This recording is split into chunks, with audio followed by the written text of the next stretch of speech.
Les tensions en mer orientale sont au cœur de la conférence de presse périodique du mois de mai du ministère des Affaires étrangères du Vietnam.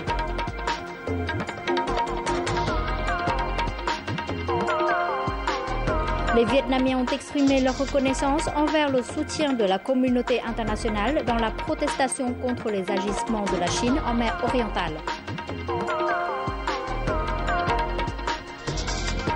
La journée de la culture vietnamienne dans la ville de Vladimir en Russie a accueilli de nombreux Vietnamiens d'outre-mer ainsi que les partisans russes venant de toute la ville.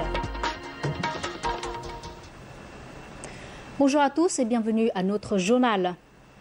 Lors de la conférence de presse périodique du mois de mai du ministère des Affaires étrangères, aujourd'hui, le porte-parole du ministère, Lê Hải Bình, a répondu aux questions sur les tensions en mer orientale ainsi que sur les manifestations contre les actes de la Chine dans certaines localités. Selon le ministère des Affaires étrangères, ces derniers jours, le Vietnam persiste à dialoguer sous différentes formes avec la Chine pour protester contre l'installation de sa plateforme de forage Hayang Shiu 981 dans la zone économique exclusive du Vietnam. Cependant, la Chine continue de maintenir et élargir des actes provocateurs en faisant venir plus de navires et d'avions dans cette zone. Le porte-parole du ministère des Affaires étrangères a affirmé que le Vietnam est déterminé à demander à la Chine de retirer sa plateforme et ses navires et avions de la zone maritime du Vietnam. Lê Hải Bình a aussi présenté des remerciements du Vietnam aux pays, organisations et individus dans le monde ayant déjà soutenu le Vietnam. Il a aussi répondu aux questions sur les agissements de la Chine qui peuvent influencer la coopération bilatérale. Nous soulignons que le Vietnam prend en haut estime les relations de partenariat de coopération stratégique globale avec la Chine. Le Vietnam s'efforce de maintenir les activités de coopération normales pour l'intérêt des deux pays.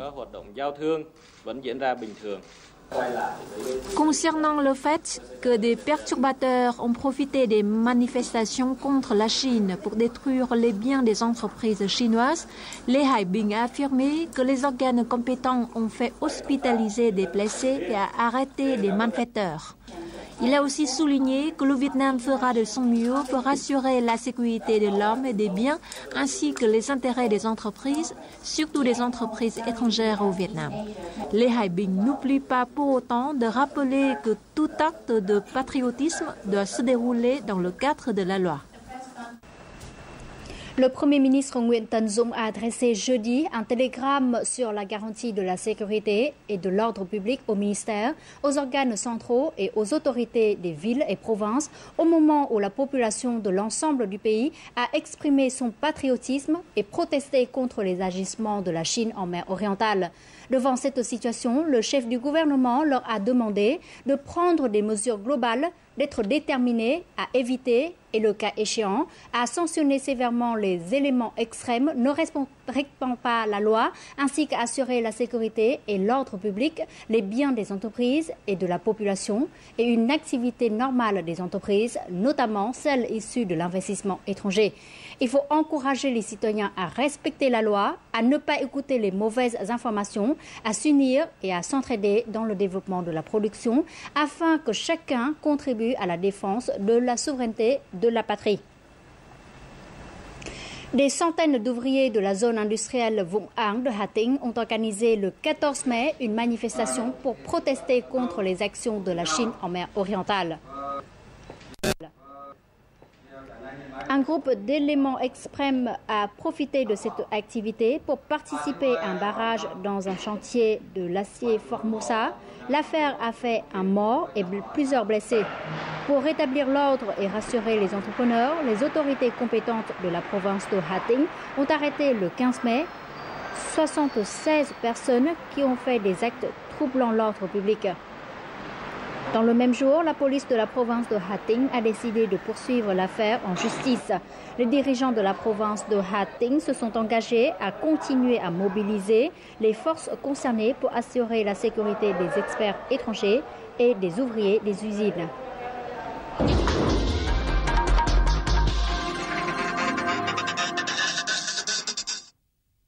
La Maison-Blanche a déclaré mercredi que le différend en mer orientale concernant l'implantation par la Chine de la plateforme forage de Haiyang Shiyu 981 au large des côtes du Vietnam doit être résolu par le dialogue et non par les intimidations. Le porte-parole de la Maison-Blanche, Jay Carney, a précisé lors d'un point de presse périodique le 14 mai que le président américain Barack Obama, lors de sa récente tournée en Asie, avait insisté sur la nécessité d'un dialogue pacifique sur les différends impliquant la Chine et la mer orientale. Auparavant, le 13 mai, la porte-parole du département d'État américain, Jen Psaki, a affirmé que plusieurs pays partageaient la même analyse sur le fait que la Chine effectue des actions provocatrices et cause des tensions en mer orientale. Selon elle, ces actes unilatéraux font partie de la stratégie chinoise pour s'accaparer les zones maritimes litigieuses. L'installation illégale de la Chine de la plateforme de forage HD 981 dans la zone économique exclusive du Vietnam est une étape du plan élaboré par la Chine pour s'emparer de toute la mer orientale. C'est ce qu'a affirmé Dr Marvin Oates, professeur en Asie de l'Est à l'université Johns Hopkins aux États-Unis, lors d'un entretien avec notre correspondant de la VTV aux États-Unis. Dr Marvin Oates est un analyste stratégique qui participe régulièrement à des émissions de la chaîne CNN en tant que commentateur des problèmes en Asie. Écoutons-le. Bonjour monsieur, comment estimez-vous le regain de tension en mer orientale après l'expédition par la Chine d'une plateforme de forage dans la zone économique exclusive du Vietnam? De mon point de vue, l'ambition chinoise de s'emparer de l'ensemble du territoire et des zones en mer orientale est explicite. Ces dernières années, la Chine a renforcé les compétences de ses forces maritimes et aériennes afin d'étendre son pouvoir et son contrôle en mer orientale. On peut citer plusieurs ajustements chinois, dont le plus récent demeure le litige avec les Philippines et la Chine sur le plan de Scarborough.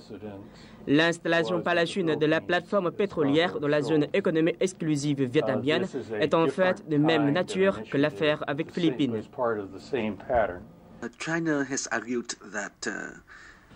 Plusieurs experts en droit international affirment que la Chine n'a pas le droit ni de raison pour installer sa plateforme pétrolière escortée par les navires dans la zone économique exclusive du Vietnam. De son côté, Pékin dit que cette plateforme de forage et les navires chinois sont dans la zone maritime chinoise. Qu'en pensez-vous?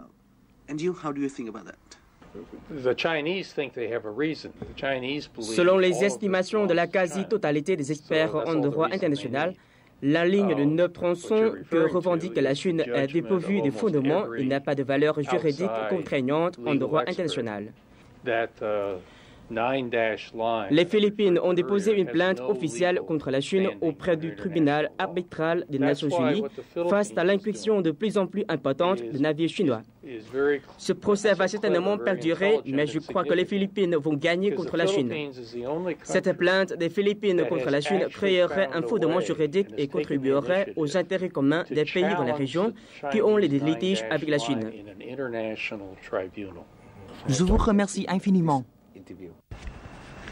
Le ministère français des Affaires étrangères, quant à lui, lors d'un point de presse mercredi à Paris, s'est déclaré préoccupé par les récentes tensions intervenues en mer orientale après l'installation par la Chine de la plateforme de forage Haiyang Shiyu 981 dans la zone économique exclusive et le plateau continental du Vietnam. Le porte-parole du ministère français des Affaires étrangères a affirmé que la France est préoccupée par les récents incidents et les tensions intervenues en mer orientale. Elle appelle toutes les parties à observer la plus grande retenue et à régler les différends de manière pacifique et par le dialogue. Le Parti communiste japonais a organisé le 12 mai un débat au sein du parti sur la tension en mer orientale et puis a publié une déclaration indiquant leur point de vue sur l'implantation illégale de la plateforme de forage Haiyang Shiyu 981 par la Chine. Selon le journal intitulé Le Drapeau Rouge, le président du Parti communiste japonais, M. Shi Kazuo, a affirmé que la tension en mer orientale était due à cette action unilatérale de la Chine. Cette action va à l'encontre de l'esprit de la déclaration sur la conduite des parties dans la mer de l'Est, le DOC, que la Chine a signé avec les pays de l'ASEAN en 2002. Le Parti communiste japonais souligne que cette déclaration devrait être respectée et strictement appliquée. Ces derniers jours, non seulement les Vietnamiens dans le pays, mais aussi des expatriés vietnamiens et des amis étrangers ont protesté contre les activités illégales de la Chine en mer orientale. Devant ce soutien, de nombreux habitants à Hanoï, la capitale vietnamienne, ont exprimé leur reconnaissance envers la communauté internationale. Malgré son rentage, Madame Duc, une habitante du district de Dong Da à Hanoï, ne manque aucun journal télévisé portant sur la situation en mer orientale. Elle ne s'intéresse pas seulement aux activités illégales de la Chine violant la souveraineté vietnamienne, mais aussi à des opinions publiques internationales soutenant le Vietnam dans cette affaire. J'ai vu que la communauté internationale a beaucoup soutenu le Vietnam dans la protestation contre les agissements chinois. J'en suis reconnaissante et souhaite que ce soutien permette au Vietnam de résoudre ce problème. De nombreuses réunions et manifestations ont été organisées par des Vietnamiens d'outre-mer et des amis internationaux pour protester contre cet acte arrogant de la Chine. Des députés, des intellectuels, des activistes sociaux et les habitants de plusieurs pays ont exprimé leur inquiétude devant les actes provocateurs chinois. Les sentiments sincères de la communauté internationale ont ému les habitants vietnamiens.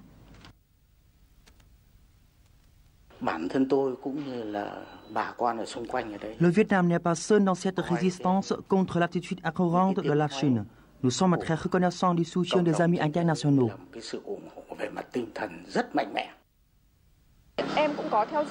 Étant une étudiante en journalisme, j'ai constaté ces derniers jours que la presse internationale a publié de nombreux articles qui sont pour la solution pacifique du Vietnam.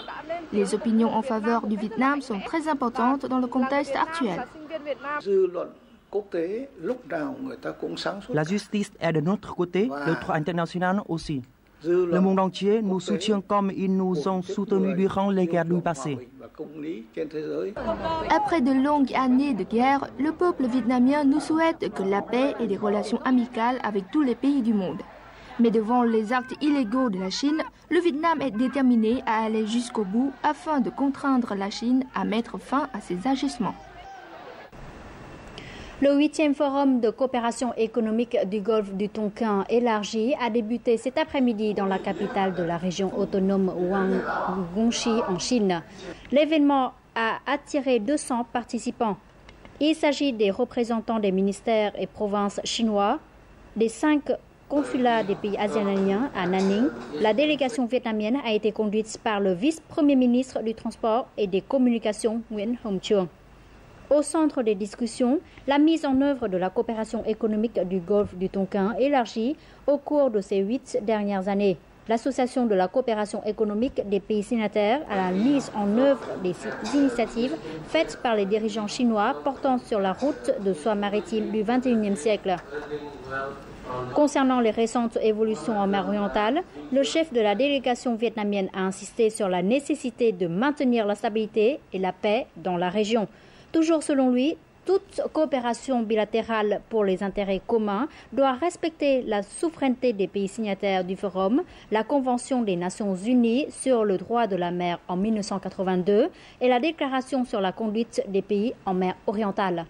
Et notre journal continue avec les taux de change et les indices de la bourse du Vietnam.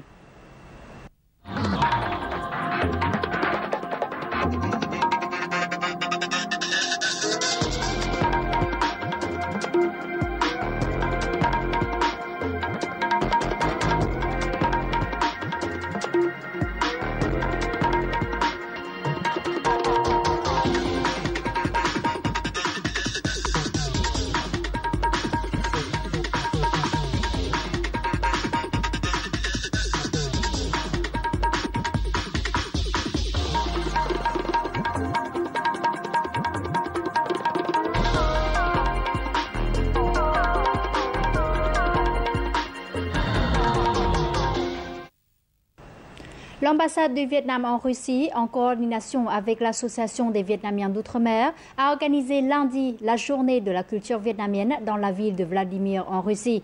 L'événement a accueilli de nombreux Vietnamiens d'Outre-mer ainsi que les participants russes venant de toute la ville.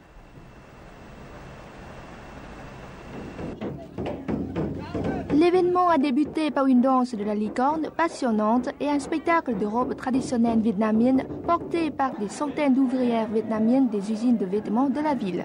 De nombreux habitants locaux y ont également participé afin de mieux comprendre la culture vietnamienne. Nous vivons dans cette ville depuis longtemps, mais c'est la première fois que nous pouvons organiser une journée de la culture vietnamienne ici. Notre objectif est de présenter à nos amis russes divers aspects de la culture vietnamienne, y compris son histoire, ses arts traditionnels, sa cuisine, etc. Les visiteurs de cette journée ont pu également regarder un spectacle artistique des artistes de la police populaire du Vietnam et ceux de la ville de Vladimir. Il s'agit d'une bonne occasion pour renforcer la compréhension entre la population russe locale et la communauté vietnamienne à Vladimir.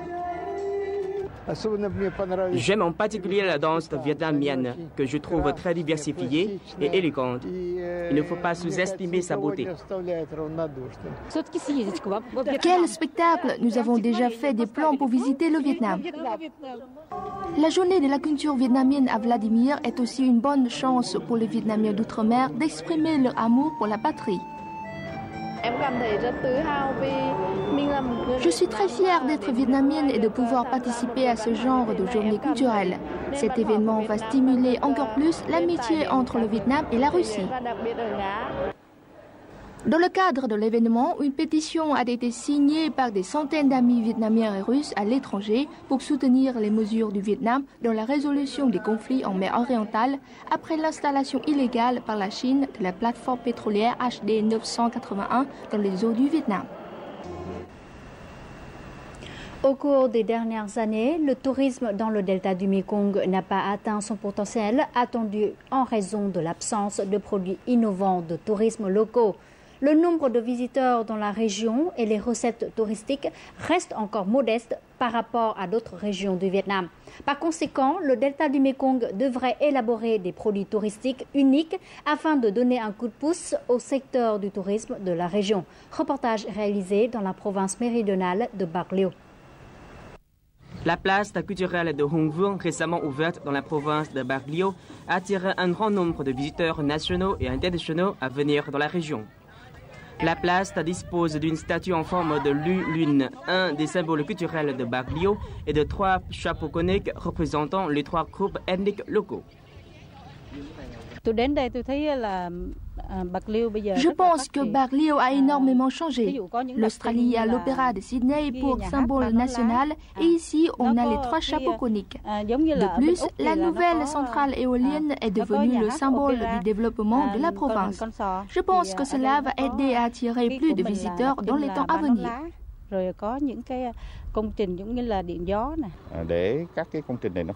Afin d'attirer davantage de touristes à Bac Lieu, toutes les destinations touristiques de la ville ont été conçues pour se compléter. Bien que la région n'a pas de plage ni de montagne, le delta du Mekong est l'un des plus grands et plus fertiles des deltas de rivières en Asie du Sud-Est et est enrichi d'une identité culturelle unique. Pourtant, les localités de la région devraient renforcer leur coopération afin de diversifier les produits touristiques et ainsi renforcer l'attractivité de leur destination.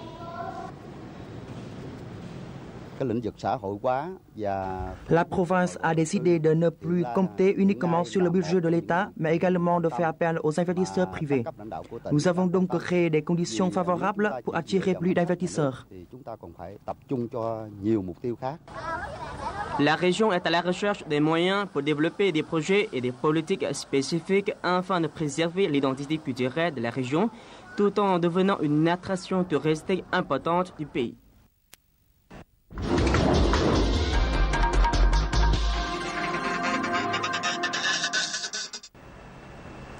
Rendons-nous maintenant dans la province montagneuse de Lao Cai, au nord, pour découvrir l'atmosphère particulière du marché de Bac Ha, le plus grand marché montagnard du Nord. Situé à 60 km environ de la ville de Lào Cai, ce marché qui se déroule tous les dimanches attire toujours un afflux important de touristes vietnamiens et étrangers. C'est véritablement un lieu de rencontre, un endroit mythique qui leur permet de découvrir la vie de tous les jours des minoritaires locaux, leurs traditions et coutumes, ainsi que leurs spécificités gastronomiques. Une visite guidée par Thuyen. Le marché de Bac Ha a lieu une fois par semaine, tous les dimanches. Il se trouve dans une petite vallée. Les gens y viennent à pied, à dos de cheval ou à moto. Ce marché attire non seulement les habitants locaux, mais aussi de nombreux touristes. Isia Rodradu et Jérôme Romer viennent de France. C'est la première fois qu'ils voyagent au Vietnam. Et après avoir passé plus d'une semaine à Hanoï et à la baie d'Along, ils ont décidé d'explorer la région montagneuse du Nord. Le marché de Bac Ha a été leur premier choix. Le couple est excité de vivre l'ambiance animée de ce marché et de découvrir les traits caractéristiques de la vie et de la culture des minorités ethniques locales. Ce qui m'intéresse le plus, c'est de voir beaucoup de gens des groupes minoritaires qui viennent des villages lointains. Ils y vendent des produits très beaux et frais. J'ai aussi dégusté leur ancône de riz et de maïs. C'est délicieux. J'aime bien les spécialités locales et surtout la façon dont les gens venant des minorités préparent le plat. Le marché de Bac Ha est comme un tableau multicolore de la vie quotidienne et de la culture locale. C'est un lieu où 14 groupes ethniques, y compris les Hmong, Fula, Dao, Tay et Nung, viennent pour échanger leurs biens. On y trouve toutes sortes d'objets, d'ustensiles ménagers et d'outils.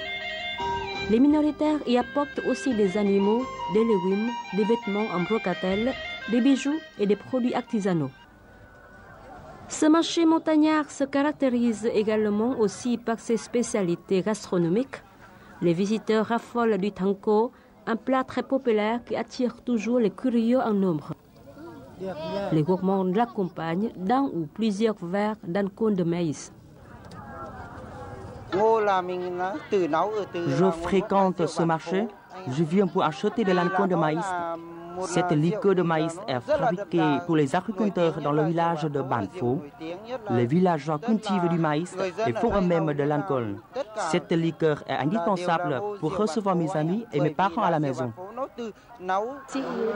Chaque fois que je viens dans la province de Lào Cai, je ne manque jamais de visiter le marché de Bac Ha et de manger le Thang Co. J'ai essayé cette spécialité plusieurs fois et dans d'autres localités montagneuses du Nord. Cependant, le Thang Co du marché de Bac Ha est le plus savoureux. Apparemment, le marché de Bac Ha n'est pas affecté par la vie moderne. Il conserve encore ses origines et l'authenticité d'un marché de montagne. Une ambiance pleine de couleurs et de saveurs. Les visiteurs découvrent avec enthousiasme comment les minoritaires filent leurs sacs de brocatelle ou combien de temps les Hmong prennent pour concevoir une robe ou produire un outil de travail champêtre. Il y a vraiment beaucoup d'articles à vendre. Il y a le marché aux bestiaux. Il y a plein de choses en fait à vendre. Les produits artisanaux, voilà. C'est tout à fait typique avec tous les costumes. En plus, en ayant dormi sur place, on a eu le plaisir de venir de bonne heure, de pouvoir participer à la préparation, à l'installation du marché. Donc c'est un moment très agréable. La zone consacrée aux buffles et aux chevaux est une particularité du marché de Bac Ha. La plupart des buffles qui y sont exposés ne sont pas destinés à la vente. Ils sont un prétexte pour participer au marché, pour bavarder avec les voisins et les autres paysans de la région.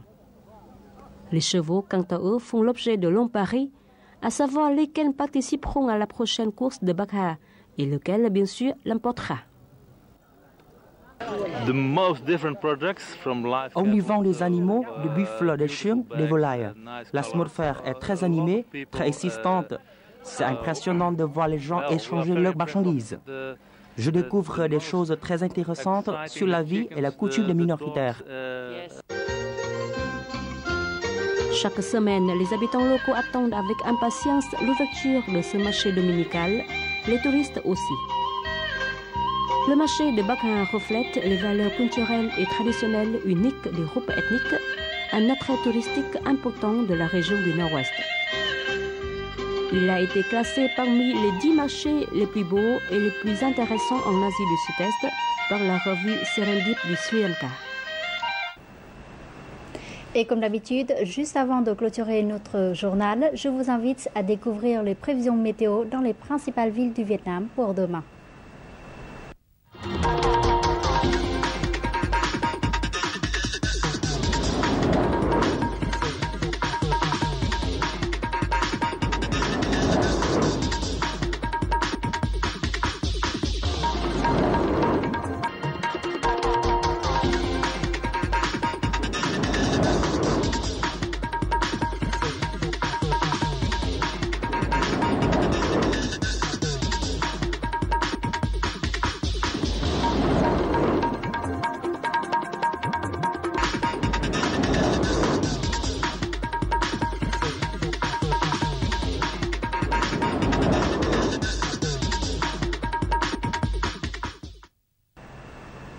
C'est la fin du journal francophone. Merci d'être toujours avec nous. Vous pouvez toujours revoir nos émissions sur le site vtv4.vn. Excellente suite de programmes sur notre chaîne. Au revoir et à très bientôt.